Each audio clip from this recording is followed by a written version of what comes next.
Hello and welcome to episode number 578 of Smart Podcast Trashy Books. My name is Sarah Wendell and my guest today is Louise Hare. Louise is the author of the Canary Club mystery series, and book 2, Harlem After Midnight, is out this week. Louise and I talk about her main character, Lena Aldridge, and how she uses every asset at her disposal to navigate book 1's transatlantic cruise and book 2, which has Harlem in the 1930s. We also talk about writing in dual timelines and the fun of writing messy families and murder, and writing a character whose most familiar home is whatever stage she is on at that moment. Now, it's a little tricky to do an interview for the second book of a mystery series, so to give you a bit of context, this is the cover copy for Harlem After Midnight. Harlem, 1936.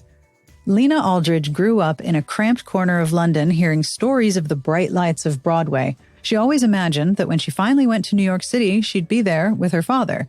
But now he's dead, and she's newly arrived and alone, chasing a dream that has quickly dried up. When Will Goodman, the handsome musician she met on the crossing from England, offers for her to stay with his friends in Harlem, she agrees. She has nowhere else to go, and this will give her a chance to get to know Will better and see if she can find any trace of the family she might have remaining. Will's friends welcome her with open arms. But just as Lena discovers the stories her father once told her were missing giant pieces of information, she also starts to realize the man she's falling too hard and too fast for has secrets of his own. I also want to say hello and thank you to our Patreon community. Hello, folks. I have a compliment this week to Magdalene B. Scientists who study global weather patterns have named a period of perfect sunny skies with friendly temperatures and the right amount of breeze after you. If you've supported the show with a monthly pledge, thank you. You are making sure that every episode has a transcript. Hey, Garlic Knitter, you are making sure that I keep going. And I give you access to bonus episodes and a really nifty podcast Discord. There's a lot to enjoy. So if you'd like to join the community, it would be awesome to have you. Have a look at patreon.com/smartbitches. Monthly pledges start at $1, and a hello to Julia and Daphne, who have just joined us. Support for this episode comes from Wattpad. You might recognize the name Anna Todd from her #1 best-selling After series. It was a massive global hit, it was made into a movie, and her appearances overseas are thronged, like actual throngs with people. They have to hire security because people will line up around the block to meet her. And did you know that she has written a new romance trilogy? It's true. The first 2 books in The Brightest Stars are out now. And if you are looking for summer reading, well, The Falling and The Burning are just in time for your very warm TBR. Set against the backdrop of a military base, both books feature emotionally powerful stories about slowly falling in love with another person and with yourself. Colleen Hoover is a big fan of Anna Todd's, and she raved about the first book, The Falling, saying, Anna Todd is my go-to for a story I know I'll love and characters who live in the heart long after the last page is turned. Look for The Falling and The Burning by Anna Todd and buy your copies wherever books are sold. Support for this episode comes from Earth Breeze. I have been watching highlight reels of people who go out in kayaks near my hometown of Pittsburgh and clean up the rivers and streams. They pull so much plastic out of the water, and one of the most frequent items, massive plastic laundry detergent jugs. Why does laundry detergent come in a giant plastic jug that ends up in landfills or in the river? I have no idea. It's really startling to see how many laundry jugs end up as pollution. So when I was invited to try Earth Breeze, I was all in. Earth Breeze looks like a dryer sheet, but it's not. It is a liquidless laundry detergent sheet that dissolves 100% in any wash cycle, hot or cold. No measuring, no mess, no heavy lifting, and no plastic jug. The packaging is lightweight and biodegradable. When my packet arrived, my husband Adam thought it was a book, and he was rather surprised when I told him it was laundry detergent. It's available by subscription, and it's delivered to my door with my mail. I can adjust, pause, or cancel anytime. And does it work? Oh, yes, it does. You can use the exact right amount of each sheet depending on how large a load of laundry you're doing. It is tough on stains, it fights odors, and my clothes come out fresh and clean every time. Trust me, there is no reason not to switch. Right now, my listeners can subscribe to Earth Breeze and save 40%. Go to earthbreeze.com/Sarah to get started. That's earthbreeze.com/Sarah for 40% off. earthbreeze.com/Sarah. All right, are you ready to do this podcast? On with my conversation with Louise Hare. I'm Louise Hare. I am an author of historical fiction for the most part. At the moment, I'm working on a series in particular, which is called the Canary Club Mysteries. Harlem After Midnight is the second book in that series. Wonderful. Well, first of all, congratulations on Harlem After Midnight.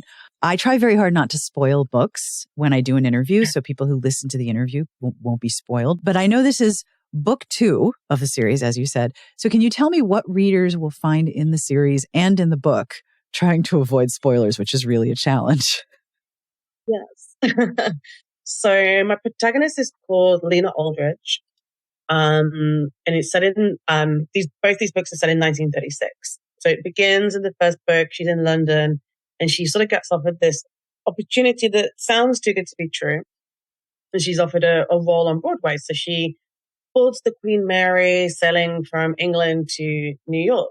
As you do. As you do. And obviously things don't go as planned. There's several murders and she's trying to figure out what's going on. So that's the first book. At the end of that book, she arrives in New York. And so the second book sort of picks up exactly the same day that the first book finishes. And so this is about her time in New York when she's sort of there trying to figure out what's just happened to her for a start, because lots of things happen in the first book. But it's about her sort of learning about herself and about her father, because she knows her father came from New York to England before she was born. So it's sort of like an investigation into that. But then, of course, it's a murder mystery. So there has to be a suspicious event, which is actually what opens the book. So basically, a woman falls from a third floor window. And who is she? And, is she dead or is she alive? We're not sure. So that's solved during the book. It is always so annoying when you board a cruise ship and there's multiple murders. It's so annoying. Convenient. And people just fall out of windows at you. Like, it's very stressful. Yeah. One of the things I love about this series is that Lena is really trying to navigate several in-between spaces all at the same time. She's a biracial woman who passes as white. She's a singer on a cruise ship in book 1, but she's dining with a very wealthy family as if she's one of the wealthy passengers. She's like an amateur investigator trying to navigate all of this family drama. Both in the first book, there's a lot of family drama. Outstanding levels of family drama in both books. Her new partner, mild spoiler, and his estranged sister, there's drama. And that's a lot of tension for one character to navigate. How did you approach writing Lena for this series? Like, what traits did she absolutely have to have? Because that is so much instability in where she is in the world, in just about every scene. Yeah, I think when I started out and I was trying to think of this character, I think once I decided she's 26 in both books, and I was just trying to think back to when I was that age and how unstable I felt with everything, like trying to, do well at my job and trying to find somewhere to live and, living away from family and things like that. And you feel kind of in this weird space. And so that was the starting point for me for figuring out who she was. And then, once you sort of figure out who is her family and then realize that she doesn't have really much family, then it seemed like I just wanted to throw put her into all of this chaos. And because she's always kind of wished that she had this family. And the more it goes on and she encounters these other families and their, increasing levels of crazy, she's kind of maybe it's just as well. Yeah. It's a lot of messy people. Really messy people, but they're really fun to write. And I love messy people. I love dramatic people. Oh, yes. And with Lena, because she works and lives in this sort of liminal space between several different worlds, she's very resilient. Yeah, I mean, she's not had an easy life. She's, she grew up with not very much money. Right up until the book we encounter in the book, she's really got nothing. I mean, part of the reason she leaves London, and she knows that it's a dubious offer that she's been made. Yeah. is that she doesn't have much choice. She's been thrown out of her the place she was renting. She's just lost her job. Like, she doesn't have much choice. Yeah. So, she has to just get by. I mean, she's just that character who can sort of, it's just learn to deal with stuff and just move on and keep going if you can. Yeah. And she's also operating, like you said, she's 26 and she's sort of figuring out who she wants to be as an adult. Whereas up to that point, she's sort of been told what it means to be an adult. And she's like, well, none of this applies to me. None of this is practical. None of this helps me. I'm going to decide. So why not get on a cruise ship with murders? Exactly. I mean, listen, if somebody made me a dubious job offer, but it included passage on the transatlantic, I would go. I mean, come on. I mean, yeah, why not? I mean, it's the only chance she's ever going to be able to travel in first class. Like, the one time you're not paying for it. So yeah. She's just kind of like, what the heck? Like, what's the worst that can happen? Obviously not envisaging several murders. Yeah. I mean, that really does throw a bone into the whole event. Now, the title of the first book is Miss Aldridge Regrets, which is a wonderful title because there's a lot built into there. There's a lot of different meanings. What are Lena's regrets? Did you start with the title? Did you have the title in place when you were writing, or did that come after? It came afterwards. And so I mean, she has a lot of regrets. I mean, a lot of them are quite spoilery. But I think, yeah, she learns things about herself. Her father, who was a big person in her life, he sort of dies right before the start of the first novel. And so she's learning stuff along the way. And I think that's part of one of her regrets, is that she never spoke to him about her mother and things like this. But yes, I mean, by the end of it, she has so many more regrets. I mean, I just really like, obviously it's from the song Miss Otis Regrets, which I love, which is sort of a murder ballad. So I felt like it fit in terms of the theme, because I think regrets aren't always like super positive to carry around with you. So like, how is she going to pick herself back up and move on? And she doesn't really have the opportunity, because her father's died, to fully appreciate who she is. And part of, mild spoiler, part of what she's doing in book 2 is trying to retrace her father's life. And one thing that happens in the books is that you jump back and forth in time a little bit. Was that difficult to write? I personally don't know if I could do that. So I learned from past mistakes. Speaking of regrets. Yes. I've overcome those regrets and made it work for me. So what I normally try and do is write them separately and then figure out where they fit together. Oh. Because, especially with this book, because the second timeline is sort of 30 years previously, and obviously Lena isn't in those. It's sort of following what happened to her father, and sort of exploring the reasons leading up to him leaving New York to go to London.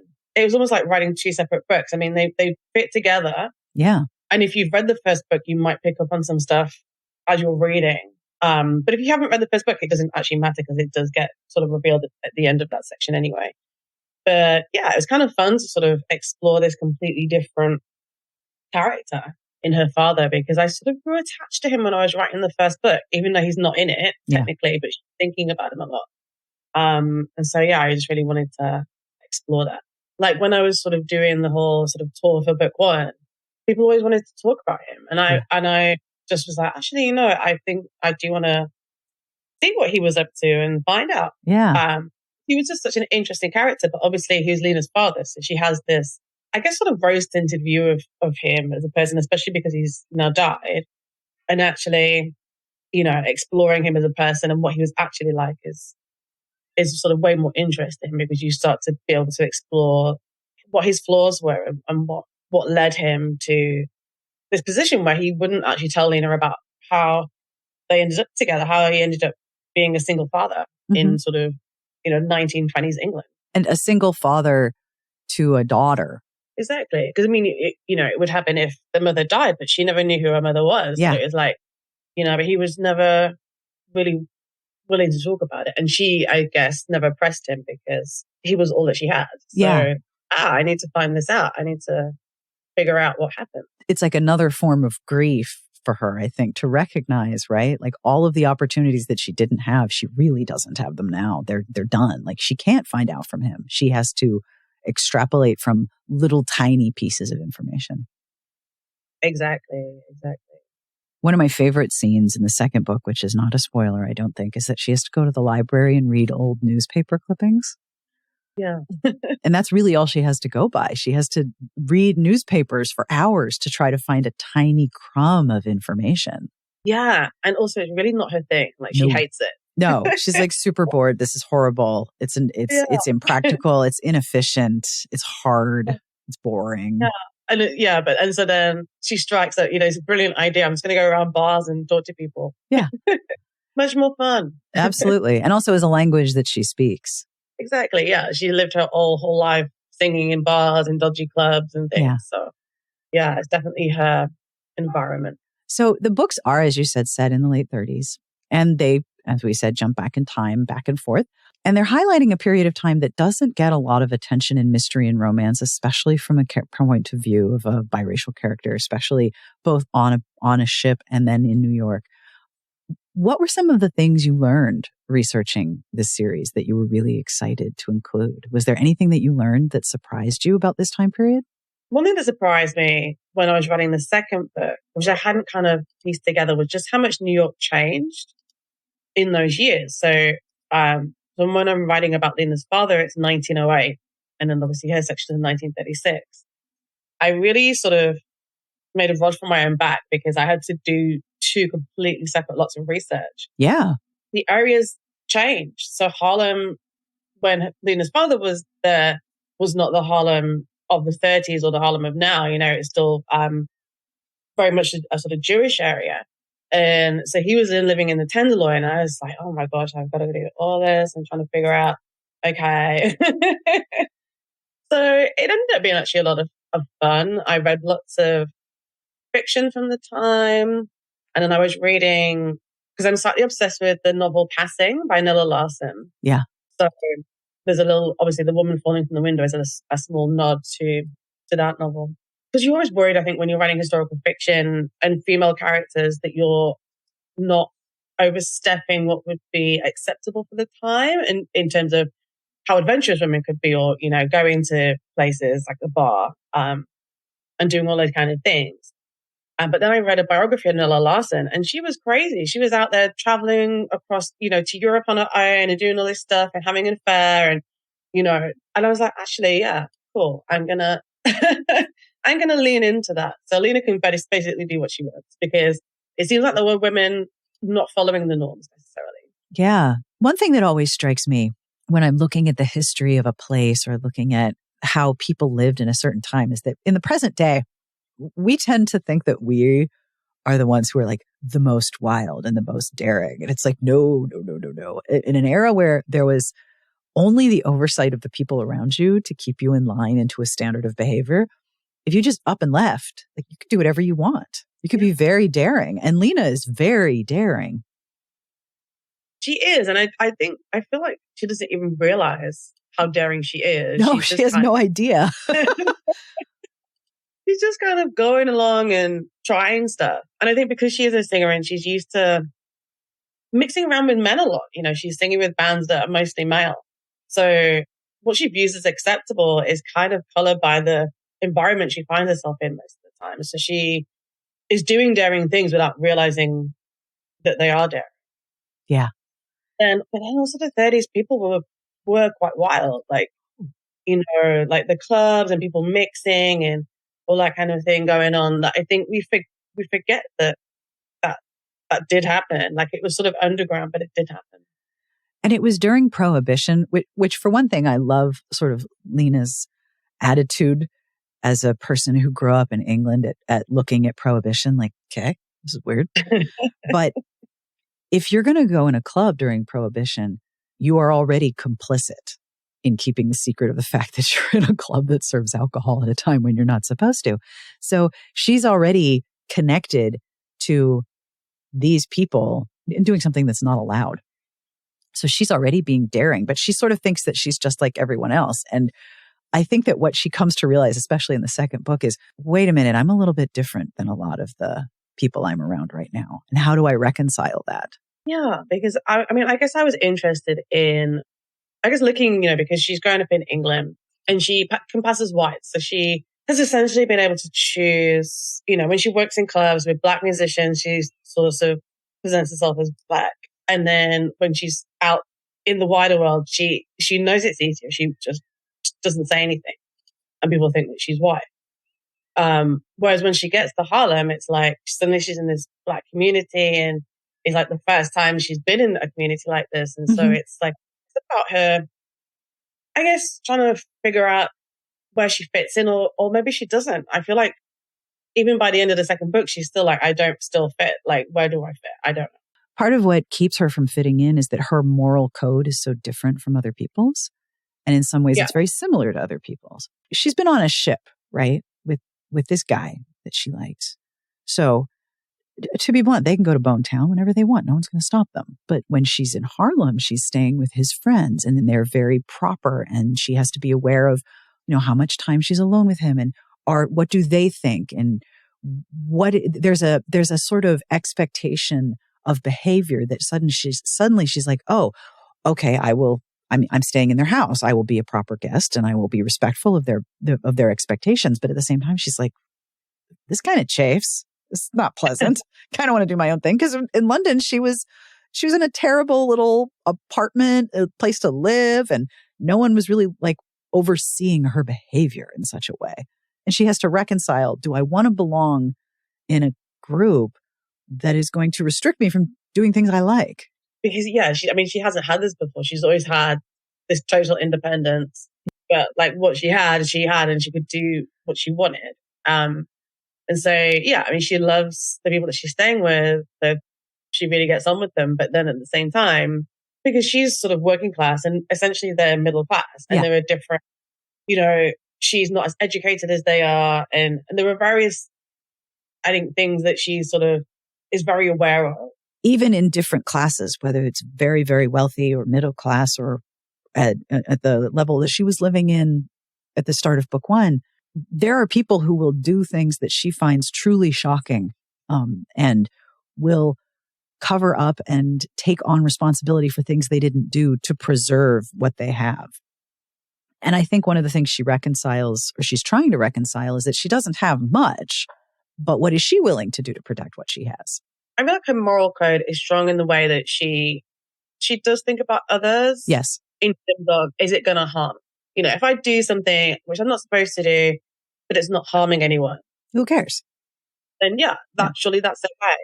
Whereas I think where she does start to feel more strongly is when you do something and it's going to affect the life of someone else. That's like a step too far. Yeah, that's a problem. But I feel like it's like real life, it's messy. You read crazier stuff in the newspapers every day. Oh yes, I've seen it. Yes. I feel like, I just wanted to sort of explore those gray areas. Like, what are people willing to do? And what are people willing to live with? Yeah. In their actions or just ignoring things, ignoring something that you've seen. My life is easier if I just pretend that never happened. I'll just move on. No one will mention it again. Yeah. So what are the things you enjoy most about writing this series? I think I just love writing Lena as a character. She's very fun. I could tell. Because it's first person, you can like properly get into her head and sort of mess around with things. I love the environments. Like I loved in the first book writing about the ship and researching the ship. And then for book two, being able to create this whole community around her that she's now, she's sort of deciding a lot of the time in book two, does she want to try and stay in New York? Or, she's got a ticket booked to go back to England, but like, what if she stayed? That's sort of one of the questions that runs through the book. So I wanted to give her an environment where she would think maybe I could live here. Mm-hmm. And so it was actually fun sort of building that up for her.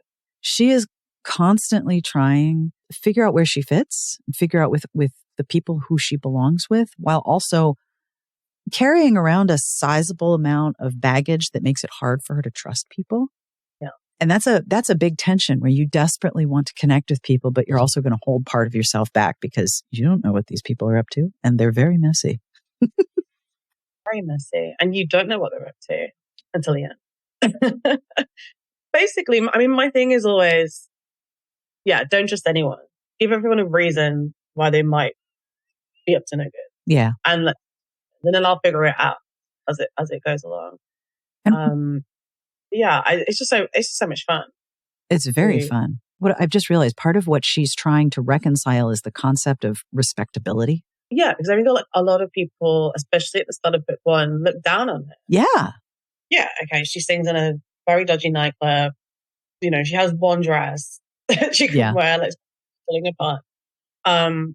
But then, she's a person that has ambition. Like she wants to do better. She's trying.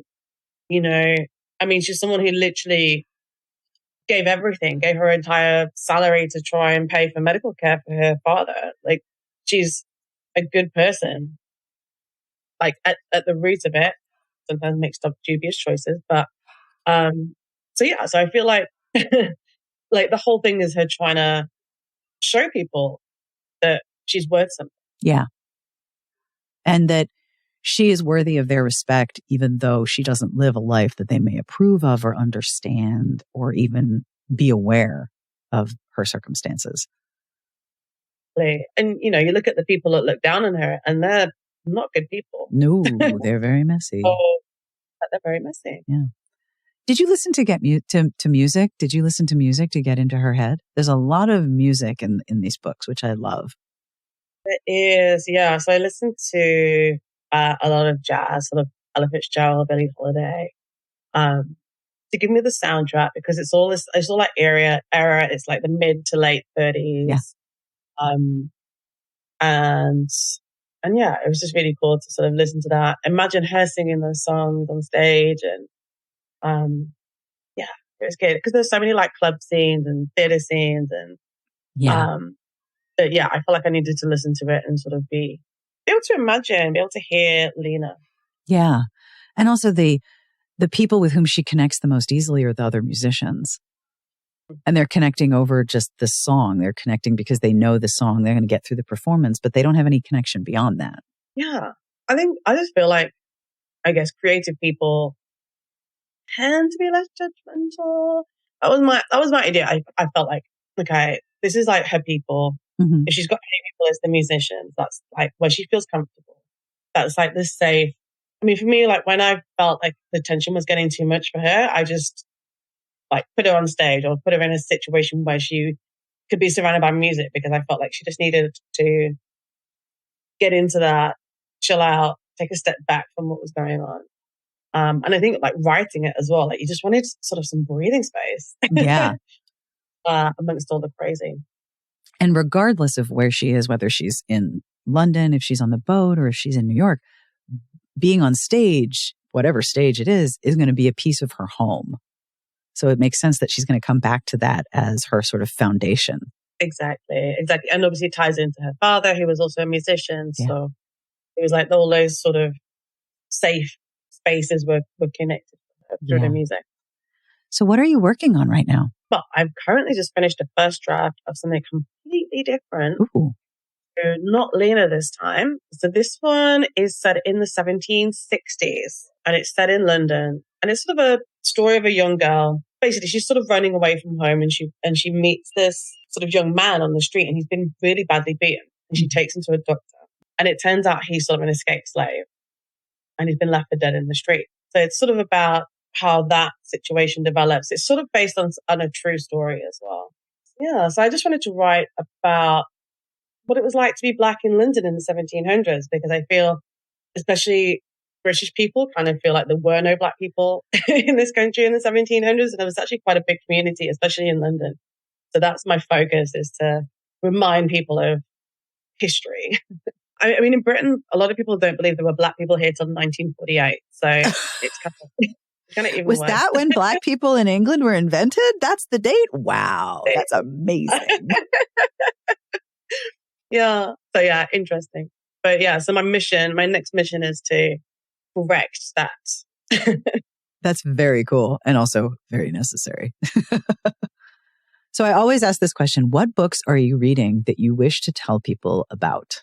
So I have just finished Yellow Face Yeah, I mean, it was one of those books where I read it like super fast, like in the same day. Mm-hmm. I don't know how to describe it. It's like sort of watching a car crash and you can't take your eyes off it, but you won't want to do it again. I feel like everyone should read it because I think maybe it's just because as a writer, you're so close to the subject matter because obviously it's about a woman who steals a manuscript and passes it off as her own. Basically just keeps doing dumb stuff that lead to her getting caught. And you're like, oh my gosh. Yeah, because of that, it was a bit like reading with my hands over my eyes, kind of like, oh my gosh, what's going to happen next? So very exciting. I actually can't think of anything else that I've read, although I do just have the new Colson Whitehead, Ooh. which is set in Harlem.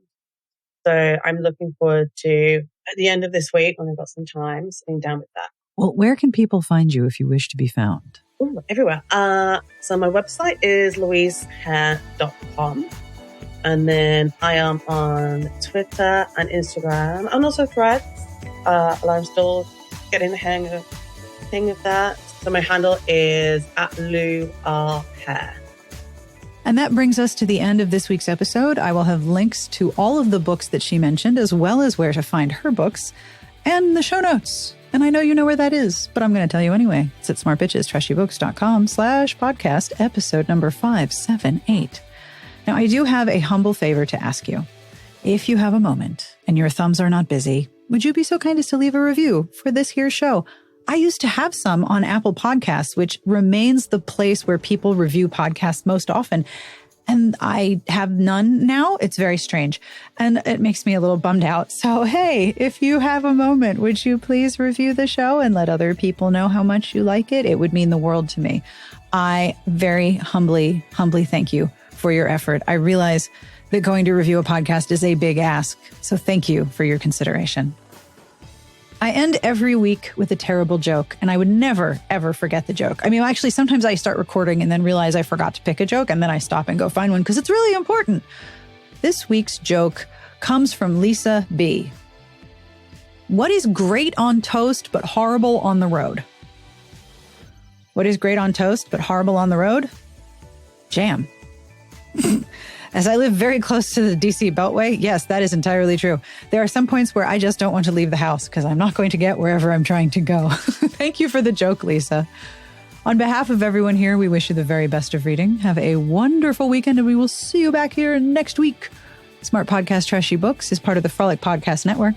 You can find outstanding shows to subscribe to at frolic.media/podcasts.